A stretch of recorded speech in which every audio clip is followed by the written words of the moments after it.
এত সুন্দর হয় এই পোয়া পিঠেগুলো কলা দিয়ে।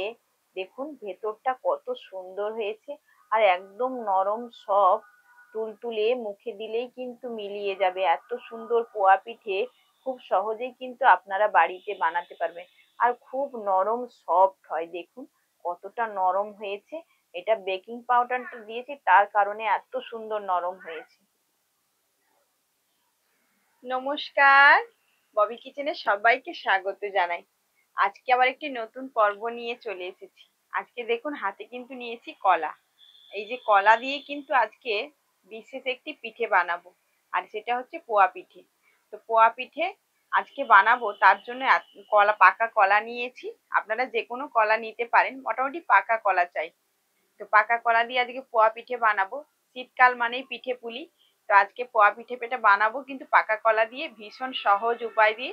আর আপনারা সম্পূর্ণ ভিডিওটা দেখবেন স্কিপ না করে। যারা নতুন বন্ধুরা আছেন অবশ্যই অবশ্যই করে চ্যানেলটিকে সাবস্ক্রাইব করে দেবেন। ফেসবুক পেজ থেকে দেখলে পেজটিকে ফলো করে আমাকে সাপোর্ট করবেন। তো চলুন পোয়া পিঠাটা তৈরি করা আরম্ভ করে দিই। এই কলাগুলোকে এবার ছাড়িয়ে নেব, সব কলাগুলো লাগবে না। একদম পাকা কাঁঠালি কলা।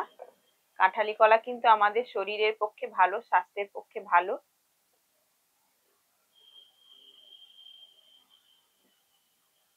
খুব সুন্দর কিন্তু হয় এই পোয়া পিঠেগুলো। এই যে গ্রেটার নিয়েছি, গ্রেটার দিয়ে কিন্তু কলাটা গ্রেট করে নিচ্ছি, তাতে কিন্তু খুব সুন্দর হবে পোয়া পিঠেটা। দিয়ে দিচ্ছি এর মধ্যে 100 গ্রাম সুজি কলার মধ্যে।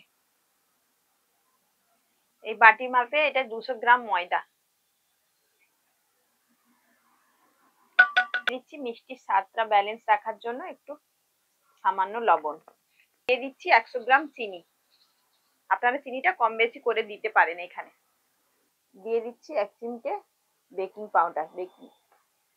দিয়ে দিচ্ছি একটু পানমৌরি। পানমৌরিটা দিলে পোয়া পিঠার স্বাদটা দুর্দান্ত আসে। এই দেখুন বন্ধুরা, এখানে একটু জায়ফল নিয়েছি, জায়ফলের একটু গুঁড়ো দিয়ে দিচ্ছি। আমি কিন্তু এখানে আর কোনো এলাচের গুঁড়ো টুড়ো ব্যবহার করব না, শুধু জায়ফলের গুঁড়োটাই দেবো। এটা দিয়ে দেখবেন দুর্দান্ত একটা ফ্লেভার, একটা টেস্টও দারুণ আসে। বেশি দেবো না, অল্পই দিয়েছি। দেখুন এটাকে ভালো করে হাত দিয়ে মেখে নেব, তারপরে একটু একটু জল দেব।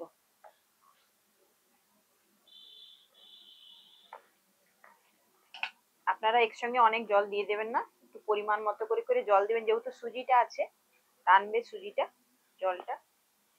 আর চিনিটাও গলে যাবে, চিনিটা গুঁড়ো করে দিতে পারলেও আপনারা দিতে পারেন, তো বেশিক্ষণ যাবে না চিনিটা গলতে।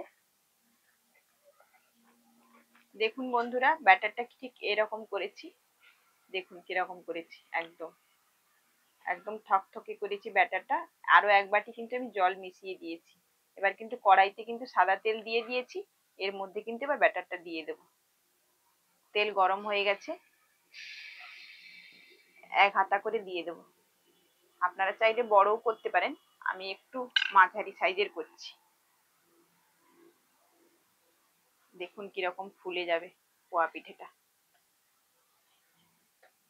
দেখুন বন্ধুরা কিরকম করে ফুলছে, দেখুন একদম লুচির মতো ফুলে যাচ্ছে। দেখুন কত সুন্দর পোয়া পিঠেটা, দুর্দান্ত। কেমন হয়ে গেছে দেখুন, একদম বলের মতো ফুলে গেছে। দেখুন, আর খুব সহজেই কিন্তু 5 মিনিট যাবে না পোয়া পিঠে বানানো হয়ে যাবে, দুর্দান্ত। এত ঝামেলা ছাড়া আর এত একটা নতুন ভিন্ন স্বাদের পাকা কলা দিয়ে এত সুন্দর পোয়া পিঠে আপনারা অবশ্যই সহজেই বাড়িতে বানাতে পারবেন।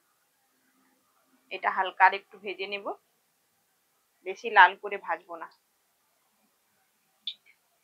এটাকে এবার তুলে নেব।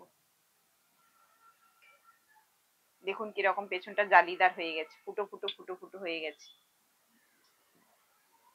ভালো করে তেলটাকে ছাঁকিয়ে নেব।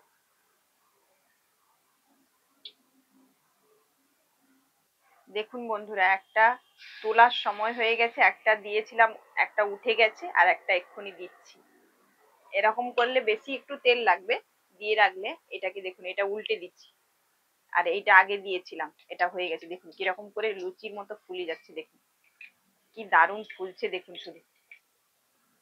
একটু শুধু ধরে রাখতে হবে, 2 মিনিট 3 মিনিট যাবে না, একটা করে ভাঙা, বেশিক্ষণ যাবে না, 1.5-2 মিনিট যাবে জোর। দেখুন কতগুলো ভাজা হয়ে গেছে, আবার এটা উঠে যাচ্ছে আবার।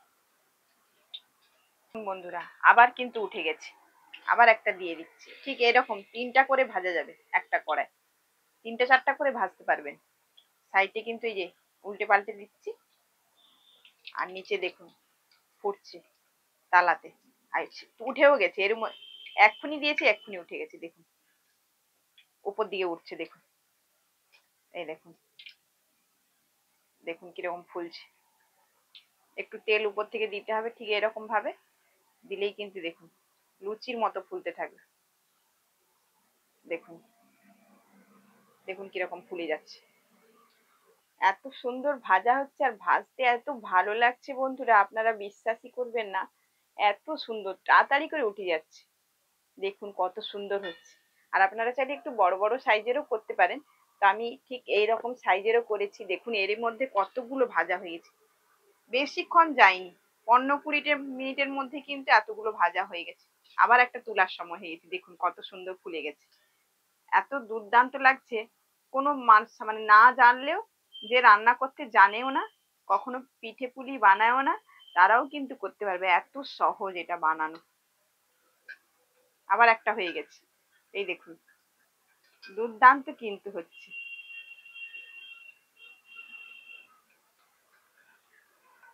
এত সুন্দর হয় এই পোয়া পিঠেগুলো কড়া দিয়ে। দেখুন ভেতরটা কত সুন্দর হয়েছে, আর একদম নরম সব, তুলতুলে, মুখে দিলেই কিন্তু মিলিয়ে যাবে। এত সুন্দর পোয়া পিঠে খুব সহজেই কিন্তু আপনারা বাড়িতে বানাতে পারবেন, আর খুব নরম সফট হয়। দেখুন কতটা নরম হয়েছে, এটা বেকিং পাউডারটা দিয়েছি তার কারণে এত সুন্দর নরম হয়েছে। আপনারা তাহলে দেখলেন বন্ধুরা, সহজেই কিন্তু আপনারা বাড়িতে বানাতে পারবেন, আর খুব সহজ উপকরণ দিয়েই কিন্তু বানানো যায়। আর বেকিং পাউডারটা দেওয়ার জন্য এত সুন্দর এটা নরম হয় আর সফট হয় খেতে, আপনাদেরকে কি বলবো, আর মুখে দিলেই মিলিয়ে যাবে, এত সুন্দর পোয়া পিঠে হয়। আর পোয়া পিঠে বানানোর কোনো তাহলে ঝামেলাই থাকলো না। তাহলে চলুন আপনারা সবাই বাড়িতে এইভাবে বানাবেন, আপনারা ভালো থাকবেন, সুস্থ থাকবেন। তার আগে আমি একটু খেয়েই দেখি, এত সুন্দর একটা সেন্টও বের হচ্ছে না, আপনাদেরকে না খেয়ে দেখাতেই পাচ্ছি না, একটু খেয়েই দেখি। হুম, দুর্দান্ত দুর্দান্ত একবারে। আপনারা সবাই তাহলে এভাবে বাড়িতে বানাবেন, আর বানিয়ে কিন্তু কমেন্ট করে আমাকে জানাবেন কেমন হলো। আপনারা সবাই ভালো থাকবেন, সুস্থ থাকবেন, সাবধানে থাকবেন। আবার একটি নতুন রেসিপিতে আপনাদের সঙ্গে দেখা হচ্ছে। আজকের মতো বিদায় নিচ্ছি।